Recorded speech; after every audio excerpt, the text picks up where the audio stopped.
अगर आप भी अपनी ओवर थिंकिंग और ज्यादा सोचने की आदत से परेशान हो तो जो एक अमेजिंग कहानी हम आपको सुनाने वाले हैं ये आपकी ओवर थिंकिंग और ज्यादा सोचने की प्रॉब्लम को हमेशा हमेशा के लिए दूर कर देगी। क्योंकि एक बार की बात है, दूर कहीं पहाड़ों में एक बुद्धिस्ट मॉनेस्ट्री के अंदर जैन मास्टर रहते थे। एक दिन शहर का एक लड़का अपनी परेशानी लेके जैन मास्टर के पास आया और उसने उनसे कहा, मास्टर मेरा दिमाग बहुत ज्यादा परेशान रहता है। मेरे दिमाग में हमेशा हजारों ख्याल आते रहते हैं। मैं बस चीजों के बारे में सोचता जाता हूँ और कुछ नहीं कर पाता। मैं अपनी इस ओवर थिंकिंग की आदत से बड़ा परेशान हूँ। प्लीज आप मुझे इसका कोई परमानेंट सोल्यूशन बता दीजिए। जैन मास्टर ने कहा, बेटा तुम हर दिन मेडिटेशन करना शुरू कर दो और धीरे धीरे तुम्हारा दिमाग शांत होने लगेगा और ये ओवर थिंकिंग की प्रॉब्लम खत्म हो जाएगी। लेकिन वो लड़का कहता है, मास्टर मेडिटेशन मेरे बस की बात नहीं है। मैंने शहर में कई लोगों से बात करी, डॉक्टर्स को दिखाया, सबका यही कहना है कि मेडिटेशन करो सब ठीक हो जाएगा। मैंने बहुत ट्राई कर लिया लेकिन ये मेरी ओवर थिंकिंग की प्रॉब्लम का सोल्यूशन नहीं है। आप प्लीज मुझे कोई और सोल्यूशन दीजिए, कोई मंत्र दीजिए जिससे कि मेरा माइंड शांत हो जाए और मैं ओवर थिंकिंग ना करूँ।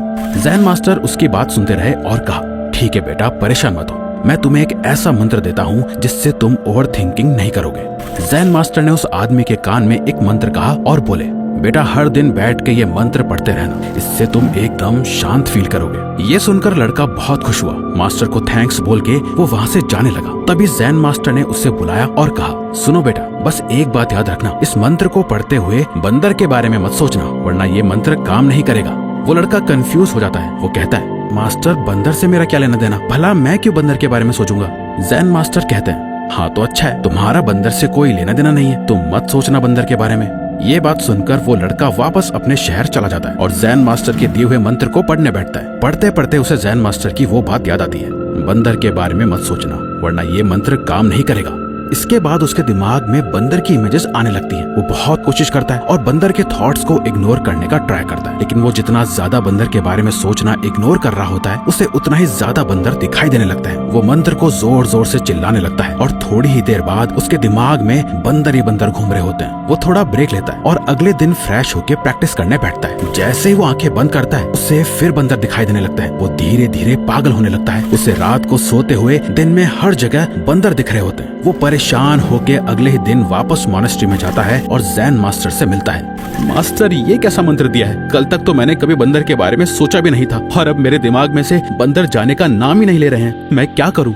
जैन मास्टर मुस्कुराते हुए कहते हैं, यह तुम्हारे लिए एक लेसन था। तुम अपनी ओवर थिंकिंग से इतने परेशान हो गए कि उसका सोल्यूशन ढूंढते ढूंढते तुम यहाँ तक चले आए, जबकि सोल्यूशन तुम्हारे खुद के माइंड में ही है। तुम अपनी ओवर थिंकिंग से परेशान इसलिए हो क्योंकि तुम हमेशा अपने दिमाग में थॉट्स को आने से रोकना चाह रहे हो, जैसे तुम बंदर के थॉट्स को रोकना चाह रहे थे, जिसे कर पाना नामुमकिन है। हमारे थॉट्स एक स्प्रिंग की तरह होते हैं, तुम जितना इसे सप्रेस करने की कोशिश करोगे ये उतना ही ऊपर जंप करेंगे। जब भी तुम खुद को ओवर थिंकिंग करते हुए पाओ तो सबसे पहला काम ये करो कि उन थॉट्स को इग्नोर करने की कोशिश मत करो। तुम जितना ओवर थिंकिंग को अवॉइड या इग्नोर करोगे ये तुम्हारे ऊपर उतनी ही ज्यादा हावी होती जाएगी। ये बात सुनने के बाद उस लड़के को थोड़ी क्लैरिटी मिलती है। वो जैन मास्टर से कहता है, ठीक है मास्टर, अब से मैं जब भी ओवर थिंकिंग कर रहा हूँगा तो मैं उससे रोकने की कोशिश नहीं करूंगा, अपने थॉट से फाइट नहीं करूंगा। पर इससे मेरी ओवर थिंकिंग खत्म तो नहीं होगी। मुझे एक्चुअली में करना क्या होगा, अब आप ये बताओ। जैन मास्टर कहते हैं, तुम मुझे एग्जैक्टली बताओ क्या प्रॉब्लम है, किस बात को लेकर ओवर थिंकिंग कर रहे हो। वो लड़का बताता है, मास्टर वैसे तो बहुत सारी चीजें हैं पर अभी अगले 3 महीने में मेरा एक बहुत इंपॉर्टेंट एग्जाम है जिसपे मेरी पूरी लाइफ डिपेंड करती है। अब मैं बस यही सोचता रहता हूँ कि उस एग्जाम में क्या होगा, कैसे होगा, एग्जाम क्लियर नहीं हुआ तो क्या होगा, अगर हो गया तो उसके बाद क्या सब अच्छा होगा या मुझे किसी और चीज पे फोकस करना चाहिए। ऐसे बहुत से ख्याल मेरे दिमाग में हमेशा रहते हैं। ये बात सुनते हुए जैन मास्टर कहते हैं, देखो। वो उस लड़के को पास में मौजूद चेरी ब्लॉसम पेड़ की तरफ इशारा करके एक गिरते हुए पत्ते को दिखाते हैं। उस आदमी की आंखें उस पत्ते को हवा में बहते हुए देख रही होती है। कोई प्रेशर नहीं, जहाँ हवा ले जा रही है वो पत्ता वहीं चलता जाता है और उस लड़के के पैरों के पास आ गिरता है। नाउ जैन मास्टर कहते हैं, अब बताओ कहाँ है थॉट्स। ये बात सुनकर उस लड़के को रियलाइज होता है कि जब वो उस पत्ते को देख रहा था उसके दिमाग से सारे थॉट्स जा चुके थे। ना कोई प्रेशर था, ना कोई स्ट्रेस, इनफैक्ट दिमाग में कोई थॉट ही नहीं था, एकदम खाली, जैसा वो हमेशा से चाहता था। मास्टर ये कैसे हुआ, मैंने अभी जो कुछ सेकंड्स के लिए फील करा मैं ऐसे ही रहना चाहता हूँ। मेरा दिमाग एकदम शांत हो गया था। जैन मास्टर कहते हैं, ओवर थिंकिंग में तुम क्या कर रहे होते हो, तुम अपना सारा टाइम अपने दिमाग के अंदर स्पेंड कर रहे होते हो, अपने थॉट्स और विचारों से लड़ रहे होते हो, उसमें इंडल्ज होने में, अच्छी बुरी सारी बातें अपने दिमाग में बार बार रिपीट करने में तुम भूल जाते हो कि तुम्हारे बाहर भी एक दुनिया है, एक लाइफ है जो पास्ट और फ्यूचर से हटके है। वो लाइफ है तुम्हारे प्रेजेंट मोमेंट की। तुम्हारा जितना भी स्ट्रेस है, एंजाइटी है, ओवर थिंकिंग है, ये सब कुछ पास्ट या फ्यूचर में एग्जिस्ट करता है और तुम्हारे प्रेजेंट मोमेंट में ही पीस है। तुमने जो अभी एक्सपीरियंस करा उसे माइंडफुलनेस कहा जाता है, जहाँ तुम अपना सारा अटेंशन प्रेजेंट पे ले आते हो और पीस फील कर पाते हो। ये सुनकर वो लड़का ज़ेन मास्टर से कहता है, मास्टर मैं और ज्यादा माइंडफुल होना चाहता हूँ, पर अपनी ये डेली की बिजी लाइफ में कैसे माइंडफुल हो सकता हूँ? इस पे ज़ेन मास्टर रिप्लाई करते हैं, जब तुम खाना खाओ तो सिर्फ खाना खाओ, जब तुम चलो तो सिर्फ चलो।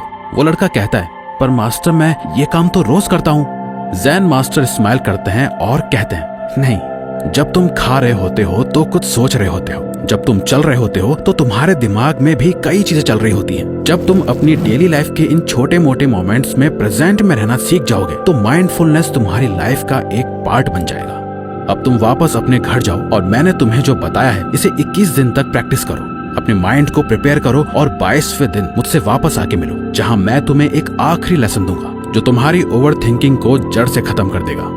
ये सुनकर वो लड़का वहाँ से चला जाता है और 21 दिन तक अपनी डेली लाइफ की एक्टिविटीज में माइंडफुलनेस प्रैक्टिस करता है। उसकी ओवर थिंकिंग कम तो हो गई होती है, लेकिन अभी भी वो खुद को परेशान ही पाता है। कुछ थॉट्स ऐसे होते हैं जो बार बार ट्रिगर होते जाते हैं, जिन्हें वो कितना भी चाहे अवॉइड या इग्नोर नहीं कर पाता। जिसके बाद वो वापस ज़ेन मास्टर से मिलने जाता है और अपनी पूरी सिचुएशन मास्टर को बताता है। ज़ेन मास्टर कहते हैं, आओ मेरे साथ चलो और ये बकेट उठा लो। ज़ेन मास्टर उसे एक नदी के पास लेके जाता है और उस लड़के को इस बहती नदी से इस बकेट में पानी भरने को कहते हैं। वो लड़का पानी भरता है और कहता है, अब क्या मास्टर?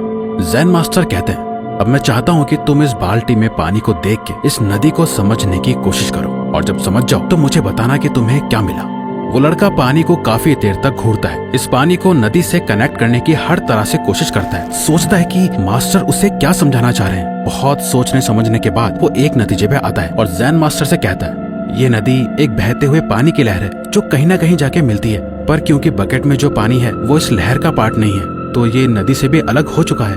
ज़ेन मास्टर जोर से हंसते हैं और कहते हैं, वाह क्या दिमाग लगाया, पर इसका कोई पॉइंट नहीं था। मैं तुम्हें ये सिखाना चाह रहा हूँ कि तुम कभी भी बाल्टी में लिए पानी से पूरी नदी को नहीं समझ सकते। नदी को समझने के लिए तुम्हें इस बहती नदी को एक्सपीरियंस करना होगा। तुम्हारी पूरी लाइफ इस एक नदी की तरह है और तुम एक बाल्टी में पानी भर के जो है तुम्हारे थॉट्स, उस पूरी नदी को समझने की कोशिश करने में लगे हुए हो, जो है तुम्हारी लाइफ। लाइफ को समझने के लिए तुम्हें लाइफ को एक्सपीरियंस करना होगा। तुम्हारे ये थॉट्स तुम्हारी लाइफ नहीं है। तुम जीते हो अपने एक्शन से। हर दिन उठकर तुम पूरा दिन क्या काम करते हो, इस बात पे तुम्हारी लाइफ डिपेंड करती है, न कि इस बात पे कि हर दिन उठकर तुम पूरा दिन क्या सोचते हो। इसीलिए अपने थॉट्स और विचारों को इतनी ज्यादा इम्पोर्टेंस देना बंद करो। अब तक मैंने तुम्हें जो कुछ भी सिखाया उसे समरी बना दिया जाए तो ऐसे समझो, जब भी तुम ओवर थिंकिंग कर रहे हो तो बस ये 3 काम करो। सबसे पहले तो अपने थॉट्स और विचारों से लड़ो मत, उन्हें एक्सेप्ट करो, उन्हें अवॉइड करने की कोशिश मत करो। जो थॉट्स आ रहे हैं उन्हें आने दो। दूसरा, अपने दिमाग से बाहर आ जाओ। इमीडिएटली अपना फोकस प्रेजेंट मोमेंट पे लेके आओ। अपने आसपास देखो क्या हो रहा है, तुम क्या कर रहे हो, माइंडफुल हो जाओ। लास्ट, अब एक जगह शांति से बैठो,